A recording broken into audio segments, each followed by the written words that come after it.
बिस्मिल्लाहिर्रहमानिर्रहीम। The 10th class biology start हो।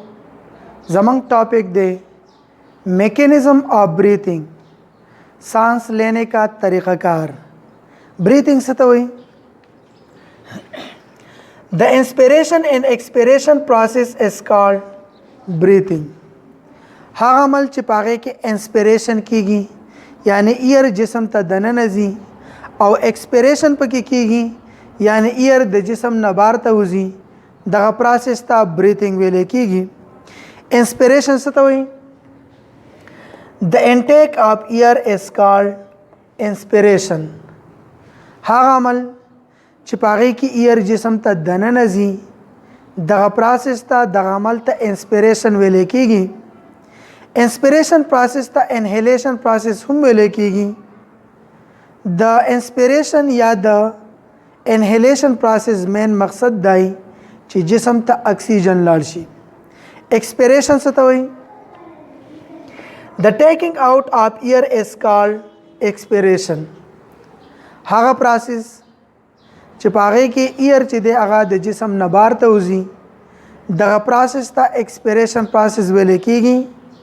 Expiration process ता एक्सहेलेशन प्रोसेस हम वेले कीगी और द एक्सपिरेशन या द एक्सहेलेशन प्रोसेस मेन मकसद दाई ची द जिसम ना कार्बन डाइऑक्साइड गैस बार द खारिज। प इंस्पिरेशन और एक्सपिरेशन प्रोसेस द सही पुया के दलो द पारा मंगला पकारदारी च मंगा तोरे से एक्टिविटी चिदा हाँ सन सा एक्सप्लेन को द इंसान द लेग्स ना अपर और द हेड वाला रीजन ना लोअर सुमरा ड्रम वाला ड्रम लाइक बॉडी ची मौजूद दा दगता सिलोम एक्टिविटी वेले कीगी। दगा coelom activity the muscular layer यानी द डायफ्राम पर जरिया बांधे डिवाइड शिवी पर टू एक्टिविटीज़ की।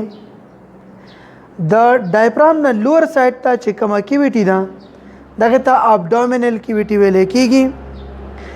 पर एब्डोमिनल एक्टिविटी की लेवर, पेंक्रीज, स्टमक और स्मॉल इंटेस्टाइन वगैरह दाई से मौजूद दी।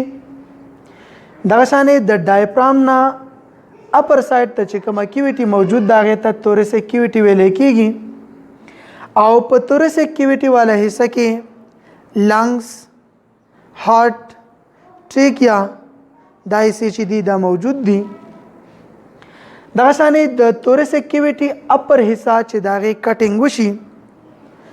और दनना साइड त मंगऊ गुरु नो दनना साइड त दाही सचिदा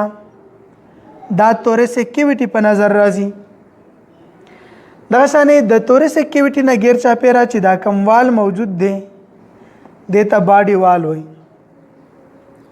पतोरे से एक्टिविटी की दादवा लंग्स दी और द लंग्स ना गिर चापेरा डबल मेम्बरेन चिदे आगताव दे चाहे ता प्लूरा वेले कीगी।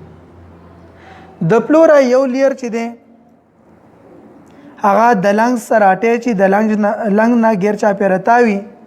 दगता वेस्ट्रल प्लूरा वेले कीगी और दगशाने यो मेम्बरेन ची द प्लूरा दे आगा द बॉडी वाल सरा अटेची दगता पेराइटल प्लूरा वेले कीगी। द इंसान द बॉडी फ्रंट साइड का हिस्सा चिदा देता वेंट्रल साइड वही, बैक साइड का हिस्सा चिदा दगता डॉर्सल साइड वही और साइडू न चिदी देता लेटरल साइड्स वही।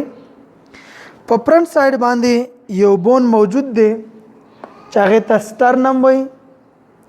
पर डॉर्सल साइड बांधे वर्टेबल कॉलम्स मौजूदी चिपागे के 33 वर्टेब्रे मौजूदी। दशाने तोरे से एक्टिविटी चिदा द देना गिर चापेरा यो केज चिदागा मौजूदी चाहे ता रेप केज वेले कीगी। पदगा रेप केज के द रेप्स तादाद चिदे आगा 12 पियर्स दे। पदगा रेप्स के दनना मसस चिदी आगा मौजूद दी द रेप्स पमंस की और दगा मसस ता इंटरकॉस्टल मसल वेले कीगी। इंस्पिरेशन संग कीगी और एक्सपिरेशन प्रोसेस संग कीगी। नो द इंस्पिरेशन और एक्सपिरेशन प्रोसेस द पारा द इंटरकॉस्टल मसल्स और द डायफ्राम मसल्स कॉन्ट्रैक्शन और रिलैक्सेशन प्रोसेस चिदे दा लाजिमी दे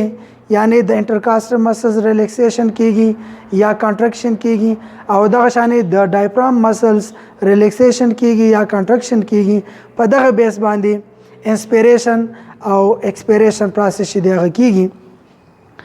انسپیریشن یا انهیلیشن عمل څنګه کیږي نو دا ریبس دی او د ریبس په منځ کې دا انټرکاسټل مسل چې دی دا موجود دي دا شانې دا ډایفرام دی او د ډایفرام چې دی په دې کې مسلز موجود دي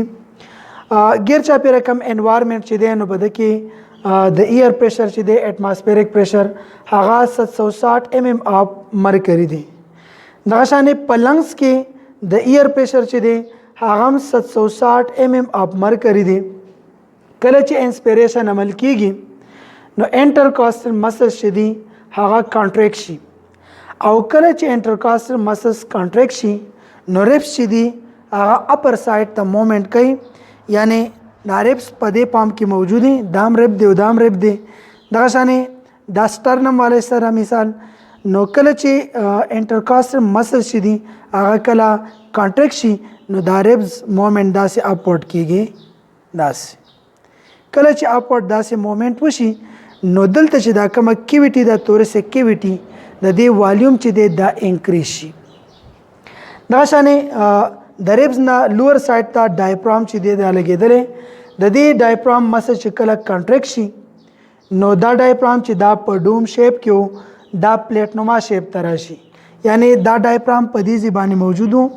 خو چې د مسل کله کانټریکټ شو نو د دې ځای نه دا ډایفرام دلته راغلی دغه شانې د تورسیک کیویټي نه ډایفرام بار ته ښکته سایډ ته راغلی لہذا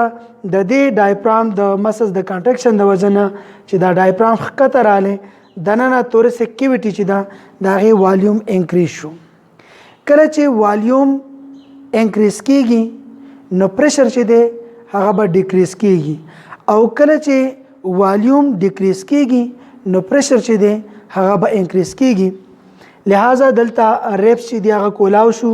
ډایفرام ښکته لاړې نو چست کیویټي چې دا د هغې والیوم انکریز شو دغه شانې مسل دغه چې دی لنګس چې دی هغه هم کولاو شو او په لنګس کې دننه چې کوم د ایر پریشر و هغه پریشر چې دی هغه څه شو هغه ډیکریز شو یعنی 759 mm اف مرکری ته راغلی د څه نه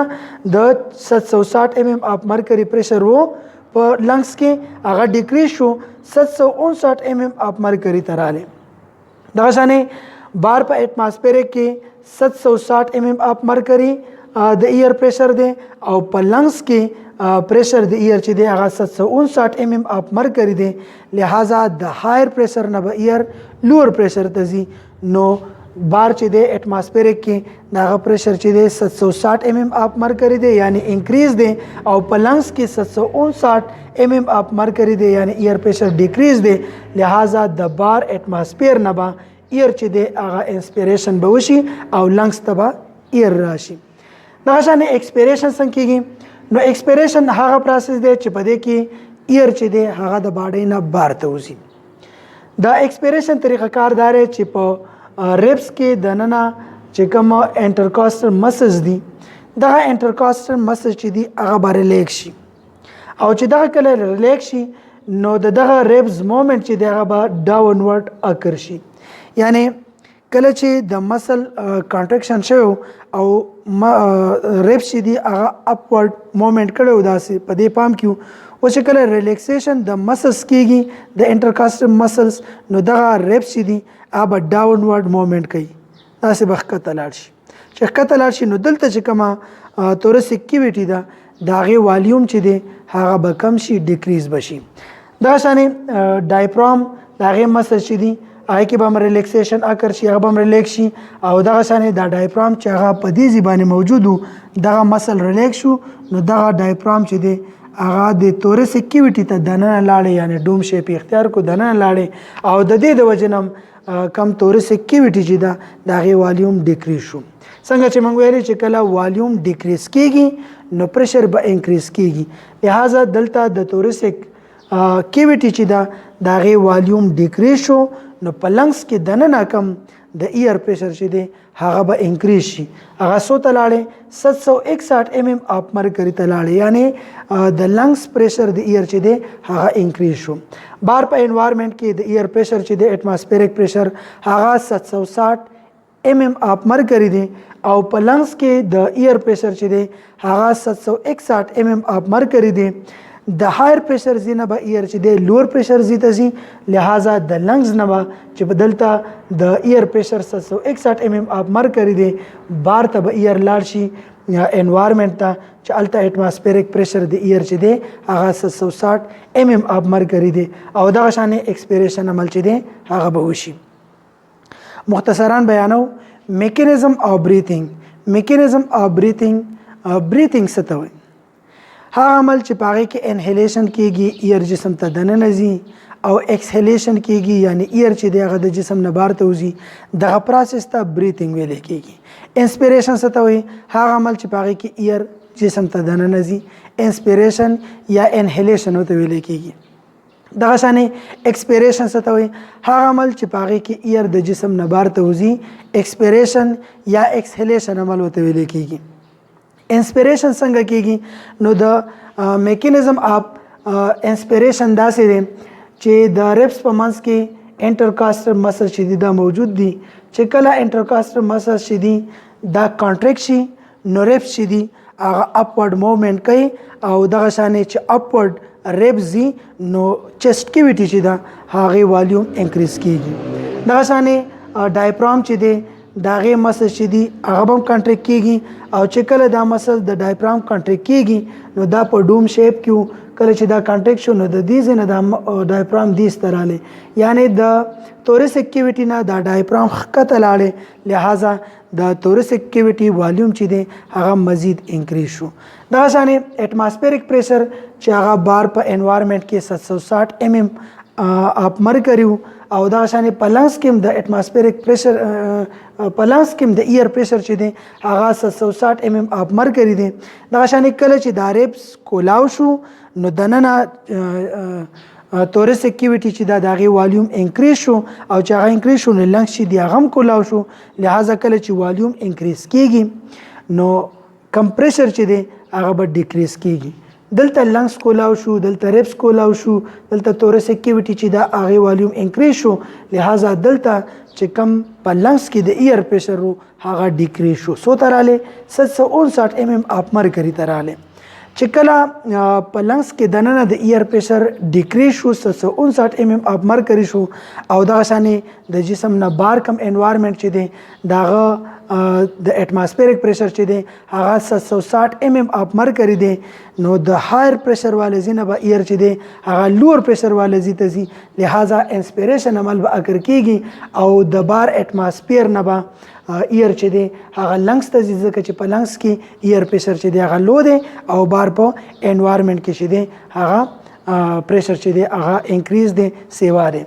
دا شانې ایکسپیریشن عمل چې کیږي نو په ایکسپیریشن عمل کې داسې کیږي چې په دې کې کم انټرکاسټر مسل شي دي هغه ریلیکس شي نو کله چې دغه ریلیکس شي نو دغه کم ریپ شي دي هغه واپس خپل اوریجنل پام ته لاړ شي داسې او چې کله د ښکته ډاونورډ موومنټ وکړي او ښکته لاړ شي نو دلته چې کم توریسک کیویټي ده هغه ډیکریز شي دغه شانې ډایفرام دی ډایفرام مسل چې دی هغه ریلیکس شي او مسل ډایفرام په دې ځای موجود نو دغه ډایفرام چې دی هغه دننه توریسک کیویټي ته لاړې ډوم شیپ اختیار کو او دغه شانې د دغه د وجې نه کم توریسک کیویټي چې ده دغه والیوم چې دی هغه ډیکریز شو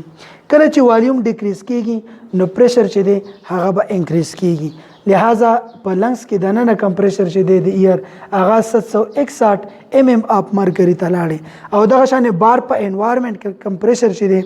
هغه 760 mm اپ مرکری دی لہذا د هایر پریشر نه به لوور پریشر ته ځي ایر